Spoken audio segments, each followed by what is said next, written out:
নবীজি বলেন নাই এমন একটা কথা যদি কেউ নবীর ব্যাপারে বলে যে রাসূল এটা বলেছেন, সে জাহান্নামী, তার আর কোনো আগুন ছাড়া তার কোনো উপায় নাই। একবারও যদি সারা জীবনে কেউ বলে নবীজি এটা বলছেন, হাদিসে এটা আছে, অথচ হাদিসে এটা নাই, এতটুকু অপরাধ এত মারাত্মক আল্লাহ রাসূলের নজরে, সোজা সে জাহান্নামে চলে যাবে। এজন্য যারা বড় বড় আলেম কথায় কথায় তারা হাদিস বলে না, আল্লাহ রাসূল বলছেন, হাদিসে আছে, এটা তারা বলে না, আল্লাহকে ভয় করে। সাহাবায়ে কেরাম এরকম হইতো, সাহাবায়ে কেরাম ঘন্টাকে ঘন্টা বয়ান করতেছেন, হাদিস বলেন না তারা, আল্লাহ রাসূল বলছেন এটা বলে না। আল্লাহ পাক সহি বুঝ দান করেন, আল্লাহ পাক আমাদেরকে সুন্নত মোতাবেক চলার তৌফিক দান করেন। তো আমার ভাইরা, হক্কানি আলেম ওলামার সোহবত এবং একজনকে ধরা, একজনের কাছে নিজেকে ন্যস্ত করা, এইভাবে গড়ে উঠা, দ্বীনের এই পথ অনেক দূর, আল্লাহ পর্যন্ত পৌঁছতে হবে, আল্লাহকে পাইতে হবে, আল্লাহর সাথে সুসম্পর্ক কায়েম করতে হবে। আল্লাহকে দেখা যাবে না, আল্লাহর ঘ্রাণ পাওয়া যাবে। আল্লাহকে দেখা যাবে না, আল্লাহর ঘ্রাণ পাওয়া যাবে। আল্লাহকে দেখা যাবে না, আল্লাহ যে আমাদের সাথে আছেন এটার অনুভূতি হাসিল করা যাবে। ইবাদতের স্বাদ ভিন্ন। শাহ ফজলুর রহমান গান মুরাদাবাদী রহমতুল্লাহ আলাইহি ভারতবর্ষের একজন বড় আলেম ছিলেন। তিনি বলতেন, যখন আমি সেজদায় যাই অনুভব করি আল্লাহ পাক আমাকে আদর করতেছেন।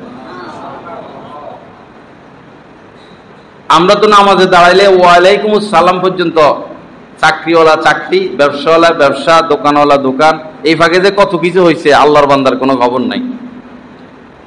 বিশেষ করে রুকু দিল, আহা কার সামনে সে মাথা নামাইলো খবর নাই। সেজদা দিলাম, আল্লাহ রাসূলের, আল্লাহ পাকের কুদরতি পায়ের উপরেই তো সেজদা। তো যাকে সেজদা করলাম তার স্মরণীয় অন্তরে নাই। জিকির করতেছে, তসবিহ টিপতেছে, গল্প করতেছে, তসবিহ টিপতেছে, গল্প করতেছে, আল্লাহ আল্লাহ আল্লাহ, আরে এটা এমনে না এমনে, সুবহানাল্লাহ সুবহান, আরে না উনি কথা বলে নাই, জিকিরও করতেছে, হেডও চলতেছে। লা ইলাহা ইল্লাল্লাহ। আল্লাহ পাক জাল্লা জালালুহু আমাদের সবাইকে মাফ করে দেন, সহি বুঝ দান করেন এবং আমাদেরকে সুন্নত মোতাবেক চলার তৌফিক দান করেন। মান আহদাসা ফি আমরিনা হাদা, শেষ কথাটা বলি, নবীজি বলেছেন যে আমার এই দ্বীনের মধ্যে নতুন কিছু প্রবেশ করাবে, নতুন কথা, নতুন কাজ, সেটা যত সুন্দর হোক, মানুষের দৃষ্টিতে যত সুন্দর হোক না কেন, আমার দ্বীনের মধ্যে নতুন বিষয় যে সংযুক্ত করবে, মা লাইসা মিনু, যেটা আমি রাখি নাই আমার এই দ্বীনের মধ্যে, সেটা আমি রাখি নাই, হ্যাঁ, ফাহুয়া রদ্দুন, সেটা অবশ্যই বর্জনীয়, সেটা অবশ্যই বর্জনীয়, সেটা দ্বীনের মধ্যে আনা যাবে না। দ্বীনকে দ্বীন মোতাবেক রাখতে হবে। দ্বীন জিন্দা কিভাবে করতে হবে? অনেকে বলে যে আমরা দ্বীন জিন্দা করার জন্য এগুলো করি, ছবি তুলি দ্বীন জিন্দা করার জন্য, এরকম শেভ করি দ্বীন জিন্দা করার জন্য, ওইটা করি দ্বীন জিন্দা করার জন্য, ওইটা করি দ্বীন জিন্দা করার জন্য। দ্বীন জিন্দা কিভাবে করতে হবে এটা খোদ আল্লাহ রাসূল দ্বীন জিন্দা করে আমাদেরকে দেখাইছেন। সারা পৃথিবীর আল্লাহ রাসূলের সম্মত সারা পৃথিবীতে এরকম ইসলাম পৌঁছে নাই। অর্ধ জাহান তো হযরত উমরের জামানায় অর্ধ জাহান হয়ে গেছে।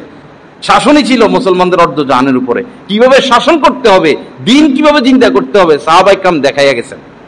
এটা আমার ব্রেন মোতাবেক করলে হবে না, অনুসরণীয়, অনুকরণীয় নবীজি, খোলাফায়ে রাশিদিন, সাহাবায়ে কেরাম। আল্লাহ পাক জাল্লা জালালুহু আমাদেরকে বিষয়গুলো বোঝা এবং সে অনুযায়ী আমলের তৌফিক দান করেন। তো